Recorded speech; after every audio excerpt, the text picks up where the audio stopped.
Third case on our docket this morning is 21-20547. Is it Versaggi? Versaggi, I'm sorry. Versus KLS Martin, LP. Mr. Melkonian? Thank you, Your Honor, and may it please the Court. I don't normally make extracurricular comments before an argument, but I just want to say what a pleasure it is to be in front of law students in the law school. So I thank the Court for traveling and making that happen. Your Honors, my client here, Lauren Versaggi, was harassed for 11 months by phone and social media and in other ways. It was a nightmare for her. And inexplicably, the person doing the harassment was the girlfriend of one of her colleagues, Royal Smith. Despite that, her employer, KLS Martin, did not make the relatively modest accommodations that she asked for in response to the anxiety disorder she suffered because of that year-long nightmare. For that reason, we think the summary judgment should be reversed, and I'm going to focus in particular on the ADA retaliation claim and the failure to accommodate claim. So let me start with failure to accommodate. The only basis the district court gave for granting summary judgment on that point was that Ms. Versaggi had not told KLS Martin of her disability. But as a matter of summary judgment, again, is there a disputed issue of material fact? That's the only question. That just isn't true. And the best evidence I would point you to is at record 778. That is the declaration of Sherry Johnson, who is KLS Martin's own HR manager. And she says, I was aware of Ms. Versaggi's requests for protection and accommodation, and I was aware that Ms. Versaggi had an emotional condition. And that statement, though it's not prolix, is backed up by numerous documents in the record. What was the timing? Was that in this 16 or was that not till 18?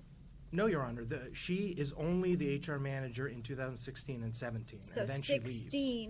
16 or 17 is when she was aware. So she's before the formal diagnosis comes in from Ms. Versaggi's doctor. So this is exactly the time where the district judge says there's no evidence that Ms. Accommodation Versaggi for emotional, what was? It's anxiety disorder, but that's a ADA disability so long as it affects major life activities, as we all know.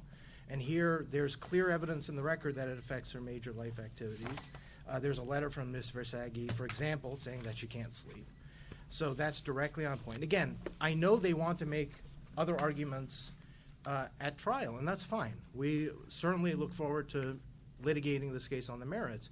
But the question is, as a matter of summary judgment, did KLS Martin know that Ms. Versaggi had an emotional disorder and was asking for accommodation?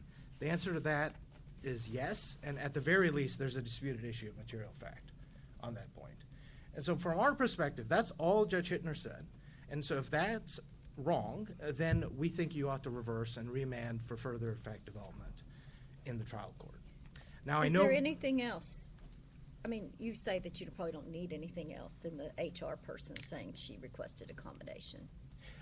No, Your Honor. There is other evidence that backs up what Ms. Johnson says. So there's a letter from Ms. Versaggi to KLS Martin where she says, I can't sleep, I'm having anxiety, so on and so forth. And there are the internal notes from Ms. Johnson herself that say, I'm aware that Ms. Versaggi is having these anxiety situations and that she's asking for accommodation. Is there any link between the idea of don't publish my whereabouts being related to my anxiety? Is there anything that links so that people would know that those particular things are accommodations rather than just professional request? Your Honor, I think she uses the word accommodation with respect to that request. I don't know that I can cite a page to the record where she says, because of my ADA disability, I'm requesting this because it will reduce my anxiety. I don't think I have that. But it gets pretty close in the record, especially in her letters to KLS Martin. And so I think just as a matter of summary judgment, is that enough for a jury to conclude that that's what she was asking for? I think so. Now, my friends on the other side are likely going to say that this court should affirm for alternative grounds on the failure to accommodate claim. I don't think the court should get there. Of course, this court has discretion to affirm for alternative grounds, and it does so sometimes. But most of the time, I think the court should ask the district judge to take a look at the case and take the district judge's views into consideration, as part of its review. And here there are particular reasons why I think that makes sense. One is there's some complication with respect to their alternative grounds. So one of their arguments is this timeliness issue with respect to when the EEOC charge is filed after the first incident. And there's some facts that I think the district judge could sketch out. For example, how many times does Ms. Versaggi ask for accommodation? When are those dates? Which of them might be in or out of any proper EEOC charge? So that's one thumb on the scale, in my view, towards saying, no, let's send this back and we can deal with that in the future if it comes up. Another thing. I'm sorry, I didn't mean to interrupt. No, yeah, go ahead. I'm trying to understand and make sure I get the rule of law that you're asking us to both announce and apply. What relevance is there in this case to the fact that Royal Smith is both an employee of KLS and also the boyfriend of the aggravator? Does it matter that do you need a workplace connection? Or if she had sent this, I'm looking at the email she sent on November 21st, 2016, and obviously this is terrible. And it's horrible what happened to her, but I'm not sure I understand if it matters if she had just said, I'm unable to sleep and been genuinely frightened for my safety because I was, robbed at gunpoint on the way home. Or, does it matter that Royal Smith, a KLS employee, is involved? Or would the same thing apply if there was a death in the family, violence outside the workplace, something that would cause the same anxiety and symptoms? From the perspective of the disability, I don't think it matters. From the perspective of the accommodation we're asking for, I think it matters. Because the accommodation Ms. Versaggi asked for is, look, make sure I'm completely isolated from Royal Smith. Mm-hmm. And also I need to be comfortable that I'm not going to be pursued by someone else. Because at the time this all was going on, the criminal investigation with respect to Mr. Smith was not completed. It was only completed after this case was filed in 2019. And Ms. Versaggi at the time does not know who else is involved. And, it could be someone else in the company as well. So if it doesn't really matter that it was Mr. Smith, his involvement, that sounds like as a matter of law, is not the thing that makes this an ADA case in your view. How is the employer supposed to know the distinction between, hey, listen, I'm really struggling with some terrible stuff going on in my life, death in the family, got stuck up on the way to to my car at night, that kind of thing, versus I'm claiming a disability under the ADA. You are obligated as a matter of law to accommodate me. I'm not sure I understand how would you announce the legal rule? Well, I think obviously the best version is to announce, look, I have an ADA disability, here's the doctor's diagnosis and so on. That's the ideal, but that is not what the law requires. And I think the case that's relevant here is, I hope I'm not butchering it, but I think it's EEOC v. Chevron. It's cited in our opening brief. But what the court says there, when talking about how clear the plaintiff has to be about the accommodation. Look, plain English is enough. You don't have to be a doctor. You have to at least put enough into the record to make, a company think, okay, well, I'm probably dealing with the ADA here. And here, again, we're dealing with a big company that has an HR manager. When someone is coming in and saying, look, I'm having trouble sleeping, I'm having all these problems with my major life functions, and it's because of this thing, and I'm asking for accommodations. I think that's exactly what would normally trigger a corporation to go, okay, that's probably an ADA thing, let's ask. That's one option they have. They can say, look, give us some evidence of that and we'll give you the accommodation. Or if they don't like the accommodation, which I know my friends on the other side don't, they can say, well, we can't do that, but here's an alternative. Because what the ADA says is, there should be some sort of iterative process with respect to this. But none of that is a matter of law, at least with this kind of record. I think with this kind of record, there's enough in here that Mr. Versaggi is entitled to develop that further. Do we have to establish some new theory, like the Seventh Circuit says about being a crime victim as a particular category? Is that necessary for disposition of this case? No, Your Honor, you don't have to say that. Of course, it makes the facts more extraordinary from our perspective that Ms. Versaggi was the victim of a felony and was abused in this way for so long. But no, you don't have to say that. I think you just apply the normal standards for ADA failure to accommodate. And, if Ms. Versaggi had not said, I'm having these problems with my life and I need an accommodation, that's a different case. And do we have a fair number of cases that say that you don't need the doctor's thing in 18, that's not required? Yes, Your What's Honor. the best published case for that? I think the best published case is this EEOC v. Chevron. Chevron? Yeah, I think that's the best case. Again, I'm not sure that it's, in that case, I don't think you necessarily say you don't need a doctor's note. But I think what you say is the defendant needs to know what's going on. And that, I think, is something, again, if they want to say there's no way we would have understood what Ms. Versaggi is saying, to the jury, that's fine. We welcome that litigation. But this is just a question of summary judgment. If I could briefly touch on the other alternative ground for affirmance they raise with respect to failure to accommodate. They do say that the accommodations Ms. Versaggi asked for are sort of unreasonable as a matter of law. I don't see how that could be so. Again, that's a defense they can raise. They also have undue hardship as a defense that you can raise under the ADA. I expect them to do that if this case is remanded, and that's fine. But What about they did accommodate her? What about straight up they accommodated her and so it should go away? So that's why I'm not pressing the argument about this national sales meeting, which is another one of these accommodations that Ms. Versaggi asked for. She didn't want to go to a conference with Mr. Smith, and they did accommodate that. And so I think from that perspective, I'm not pressing that. I don't think So you're that's- only pressing the whereabouts? Yes, so there's a weekly email where it says where she is and what she's doing, and it goes to the entire sales team. And Ms. Versaggi asked that that not happen, because of the situation. It sort of increased her anxiety. And then the second thing is there's these weekly teleconference calls where Royal Smith's on it, and Ms. Versaggi asked that she be excused from those or he be excused from those, and that didn't happen. Now, they say factually that those are not required teleconferences. Again, we can have our arguments about that. We have a declaration from Paul Reynolds that says that they are required. But she says it too. She also says it, that's right. So it's just the disputed issue of fact. And, they may be right, we may be right, but that's just not something for some. So is it your position that nobody at the company should be able to know her whereabouts? Oh, no, of course not, Your Honor. Monty Gardner, who is her supervisor, that's perfectly fine. There's no reason to believe Mr. Gardner was involved in any of this, and she was willing to tell Mr. Gardner where she was. They say she wasn't, but I don't see that in the record. What I understand from the record is she doesn't want her colleagues to see where she is, and that makes perfect sense to me, is for someone in this situation.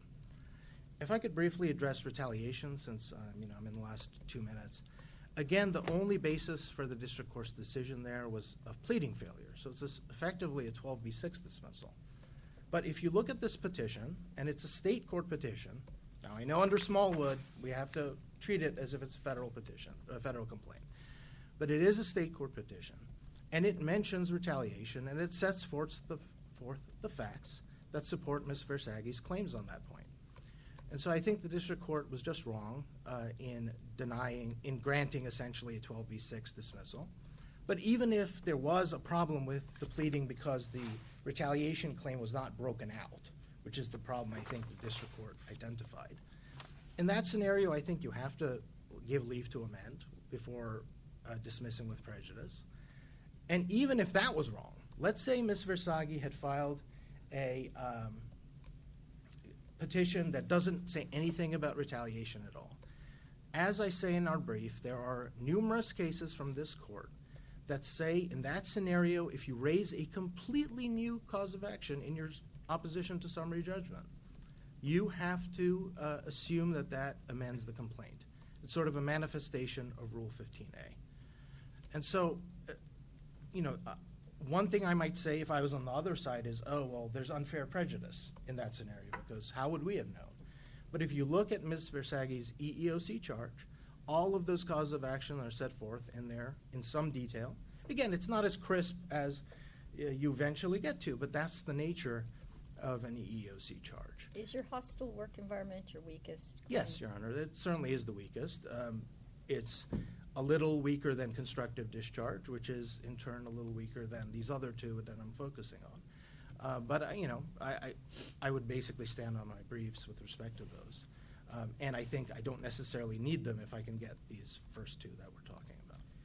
Counsel, I want to affirm that I understand what happened to your client is terrible, so I don't want this question to be misunderstood. I understand, Your Honor. But I'm, again, just trying to understand how far this rule goes.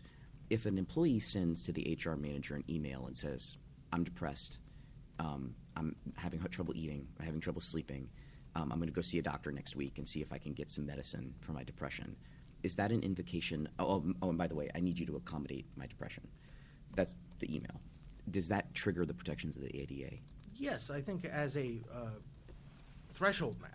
But I think the employer can, because all you have to do is put the ADA into play in your initial statement. Because that puts a lot of employees into the ADA's world that I wasn't, before this case, I wasn't expecting. I don't know that it does, because I think you have to say that there is a ADA disability and you need accommodation, and you're saying it to the employer. I don't know that that's a lot of things. But also, I think the employer has a perfect right to come back and say, well, that's fine. Why don't you give us some more proof of that or evidence, or give us a doctor's note? That's all part of the ADA. We're not saying that you just make wild claims and then the company has to do whatever they want. I see my time is up, Your Honor. Ms. Mack? May it please the court. My name is Emily Mack. I am counsel for KLS Martin LP. With me today is the general counsel for KLS, Mr. Greg Lunny. I want to first address, understanding that we're focusing on the ADA failure to accommodate claim and the cause of action for retaliation under the Americans with Disabilities Act. That Ms. Versaggi was fully accommodated by KLS at the time that this concern was brought to KLS's attention. That first happened in November of 2016. She requested that there be no direct contact with Mr. Smith. KLS spoke with Mr. Smith about this. He denied any involvement, and to this day it's very bizarre that no one's really been able to determine how Ms. Mendoza got her phone number, and that's not the subject of this proceeding, but it is something that everyone asks me about. So, Does the record say whether they're still? They are not, and Mr. Smith was deposed. As soon as he found out about this, which was through KLS, he broke up with her, and they have not spoken. And it's also not disputed that Ms. Versaggi herself had no direct contact with Mr. Smith after asking that she not have any direct contact with him. So that was fully accommodated. Mr. Smith was prevented from attending a sales meeting in 2016.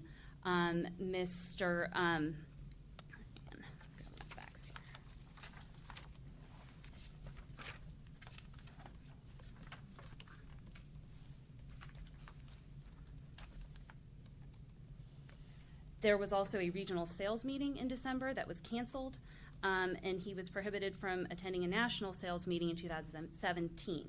So it was over a year later, after this all came to surface, that Ms. Versaggi and Mr. Smith still had no direct contact at any point. What about the weekly email and the teleconference calls? Sure. Because that's where they say that she wasn't. You said she's been completely accommodated, and he says no, there's these two areas where she wasn't. Right.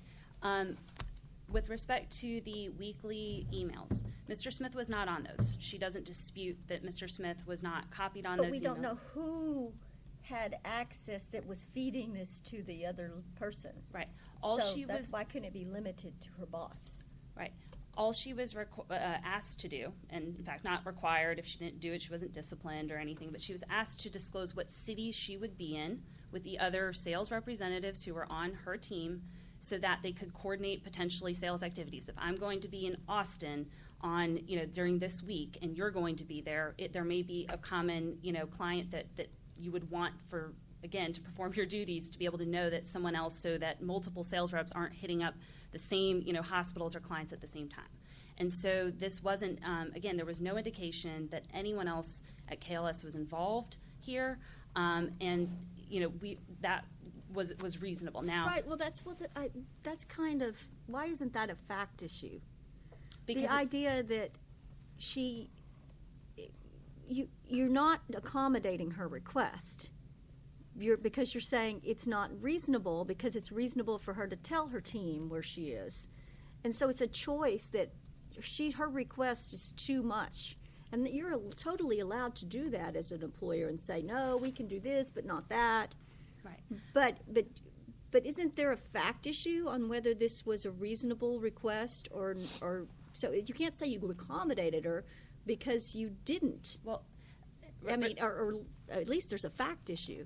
respectfully, Judge Elrod, I think this gets back to your earlier point about there being the lack of a causal link between the accommodation, I'm frightened for my safety, which is what we were hearing in these requests where she's saying I don't want to have to share my whereabouts, to include cities, and there not being any knowledge of KLS Martin having knowledge of her having a qualifying disability under the ADA at this point. And I want to point this court, I think, to the Patent versus Jacobson Engineering Group decision, which is a Fifth Circuit decision from 2017. Mm-hmm. And in that case, which is very, I think, factually similar in terms of someone who had, in fact, I think the facts here are stronger than what we have here. But the court, emphasized that where a disability, resulting limitations, and necessary reasonable accommodations are not open, obvious, and apparent to the employer, the initial burden rests primarily on the employee to specifically identify the disability, resulting limitations, and to suggest a reasonable accommodation. This court, in that case, also said that in the case of a mental disability, which is what she's alleging here, anxiety. Well, I feel like you kind of have pivoted. You've pivoted to saying she didn't allege a disability timely. That's a different point than whether or not she was accommodated. Is it your point? Are you arguing both? Yes, she Your was Honor. Accommodated. Well, but there's a fact issue on that, isn't there? Your Honor, I don't think there is a fact element on that because a plaintiff is not entitled to their preferred accommodation. They are entitled to a reasonable accommodation. Right, but so you have to negotiate and say, no, we're not going to do that, but we'll do this instead. Right, and again, Ms. Versaggi in this case never, that was not a request that was made to HR as a formal request for an accommodation. In fact, that didn't occur until January of 2018. This was an email that she sent to her supervisor, Monty Gardner, in December of 2016, and she said, I'm not comfortable sharing my location because of what has recently occurred to me with this Cynthia Mendoza, and he responded to it and says, Royal Smith's not on the emails. You're only being asked to disclose them to the people that are on your team, and that's the end. She never escalated that to HR. She never escalated that to anyone above. Had there been some, escalation from her perspective on that, then certainly, KLS would have accommodated it. The one thing that some of the notes from Sherry Johnson early on and the response from Monty Gardner show that KLS took this very seriously. We want her to feel comfortable. We prohibited him from attending a national sales meeting. We allowed her to skip meetings when she wasn't comfortable with it. But at some point, there was no indication that anyone else, and I think had she escalated that, it would have been addressed. Because was there communication between Johnson and Gardner? Because the opposing counsel's position, or your friend on the other side's position, is that once Johnson knew about it, then certainly they would talk to the supervisor and say, look, she's requested accommodations, and legally we have to do X, Y, Z. Right. Again, I think what we have to do is put this in the context of how this originally came to the company's attention, which was when this request for no contact with Smith happened, and it was, I have been a victim of this cyber stalking. Until the criminal investigation against him is resolved, I don't want to be around him, and I don't want to have contact with him. And the company said, okay. These two employees didn't work together. So there really wasn't, from any reason for them to have to work together. But if she's now saying, I'm not even comfortable sharing my location with other employees, that's a separate request and would need to come, I think, back for a discussion if that was something she was still uncomfortable with. What about the teleconferences? The teleconferences, we have a declaration in the record from Rich McLaughlin, who was, that's the best evidence in the record that I can point to of what those actually were. And it was number one, they were recorded. So if you didn't want to participate live, you could listen to it later on. It was a weekly call or a monthly call it was a monthly call. Is that a fact issue of whether or not you had to participate? She says, I had to participate, and you're saying, you're Rich McLaughlin, says you don't have to participate. Why isn't there a fact issue then? There wasn't a fact issue because, again, her claim is that she was, quote, forced to participate in these sales calls. They were not, it was a one-way method of communication for the product sales manager to say what it was happening in terms of product developments. People called in, they listened. If they wanted to ask questions, they could ask questions. There was no crosstalk between any sales reps on these weekly calls. Smith was never speaking directly to Ms. Versaggi on any of these calls. She doesn't allege that he was. Instead, what she alleges is just merely having to hear his voice, which it is undisputed in the record that the individual who was directing them, Mr. McLaughlin, again, did not, or it might be McClanahan, but he doesn't recall that Mr. Smith ever asked any questions on any of these calls. So, again, it's like saying I don't want to have to walk past an office and overhear a coworker speak. Mm-hmm. So, no, I think as a matter of law, Your Honor, that would not be a reasonable accommodation to say that I don't want to have to hear my coworker's voice. Okay, are you, it seems like you were first saying that it wasn't mandatory, and now you're saying it's not a reasonable accommodation. I guess you're saying, I'm saying both, and but why isn't there a fact issue on whether it was mandatory or not? I'm saying there's not a disputed issue of material fact. That is not. You're saying it's not material, or it's not Yes. genuine, or what are you? All of those. It's not genuine, and it's also not material here. And it's not. It's as a matter of law would be an unreasonable accommodation. Again, so similarly, Ms. Versaggi never specifically came to KLS and asked to be excused from this sales call. That's a whole nother argument. Okay. There's many grounds on which this court can affirm the district court's opinion here. This is problematic for many reasons. You know, Ms. Versaggi also does not contend, again, that she was, disqualified from working generally, and so her sole kind of the thrust of her argument here is that she didn't want to have to work around Mr. Smith. And I think KLS accommodated the request that she asked for and probably did more than what would have been required under the circumstances. I want to make sure that I get to the retaliation claim. Counsel, before we move off of this one, I just want to focus for just a minute on what the district court actually decided, right? Not the failure to accommodate, but the fact that prior to January of 2018, KLS was not on notice of the disability. So I'm looking at the email that Ms. Versaggi sent to Ms. Johnson, on November 21st, 2016. And I see here that she says, I lost my appetite, can't sleep, obviously major life activities. I'm having this debilitating anxiety from this horrible situation. She talks about the KLS Martin employee, Royal Smith. She talks about the law enforcement thing. And she specifically says, I love my job and like to continue to do my job, but I need to request an accommodation in regards to working with Mr. Smith. Now, I get it. We can talk about the accommodations and whether you actually did the accommodations. But I don't understand how that's not putting KLS on notice. I mean, she even uses the word accommodation. And the beginning of the sentence, I love my job and like to continue working here, that's exactly the sort of thing that we see in ADA cases, right? I like this, I want to do this, but I need an accommodation to continue doing this. That's ADA speak, isn't it? Your Honor, I think it's. I don't think in this context of this case that it is.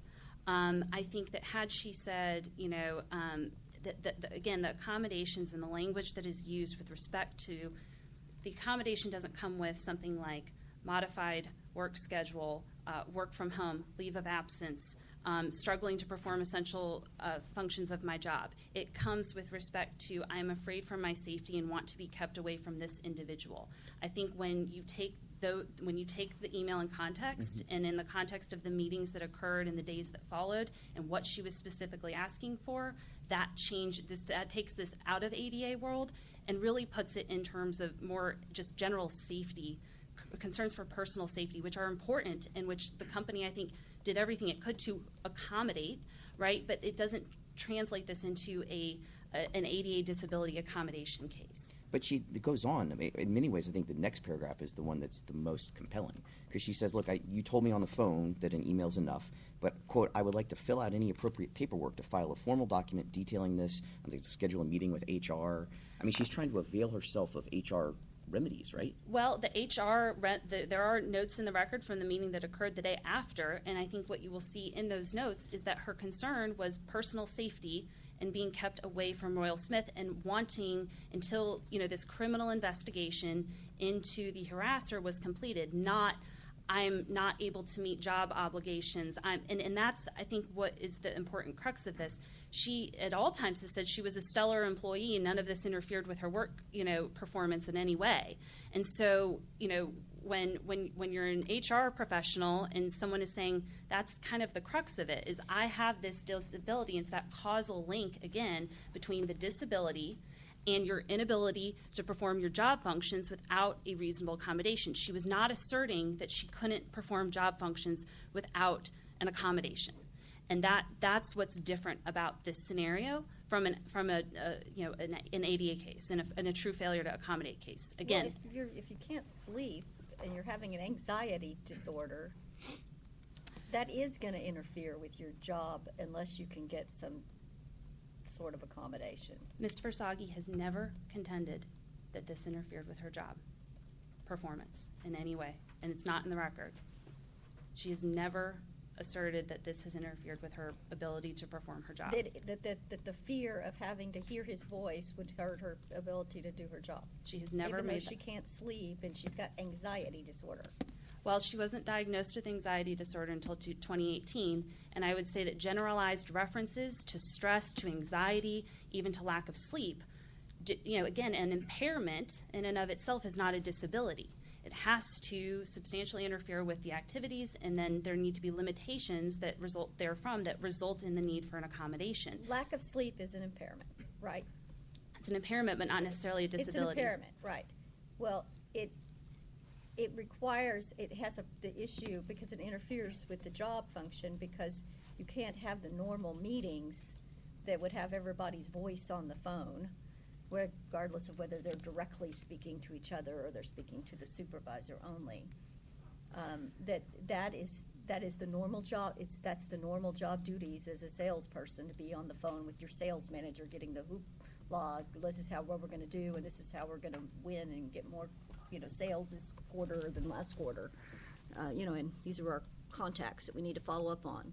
So, Judge, in your example, I think had Ms. Versaggi came to KLS and said, these calls, I just can't do them. It's really stressing me out and exacerbating my anxiety disorder to have to participate in them. Is there another way that I can get this information? KLS would have accommodated that. She never came and said anything about the fact, it wasn't until this litigation was filed that she contended that these sales calls that she was participating in were something that she didn't want to be doing. The interactive process contemplates a good faith dialogue between the employer and the employee. It's a two-way street.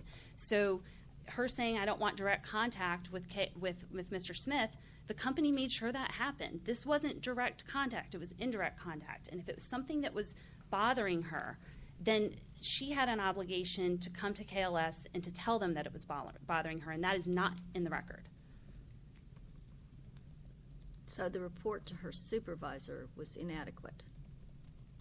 That was about the weekly email, which, again, he was not copied on the email. So I think, again, if that was something very similarly, if that was something that she said, really sending out these emails is exacerbating or causing, it's interfering with my job performance. I'm so stressed out when I wake up every morning because I have said that I'm in Austin and I don't know, then it would have been addressed. But that didn't happen. We have one email where she says, I don't want to share this because of my personal safety. And he says, well, Mr. Smith isn't on it. And that was where it stopped. So, again, she had an open lines of communication with HR, with others, in addition to her supervisor, and certainly could have, raised that issue. Is this a separate supervisor than the supervisor who said, get over it, you need to move on with life? Or is this, isn't that what the record shows, that some supervisor said, get over it, you need to move on? That is... is this the same supervisor or a different one? Your Honor, that happened a year later, and I can look at it, but I can't tell you. You don't know if it's the same Miss Monty? I don't know that it was Mr. Gardner. I actually think it might have been Kevin Bass. That's who it was. It was the CFO of the company, and this was the contact. Am I allowed to finish? That was in the context of them trying to gauge her comfort level about whether or not a year later the two of them could be at the same sales conference, and they would keep them separate, and because it was very important for them, but the company felt that it was important for them both to attend, and that's the context in which she alleges that those comments were made. Ultimately, she was excused from that conference, so no, it was not the same supervisor, is my recollection. Thank you.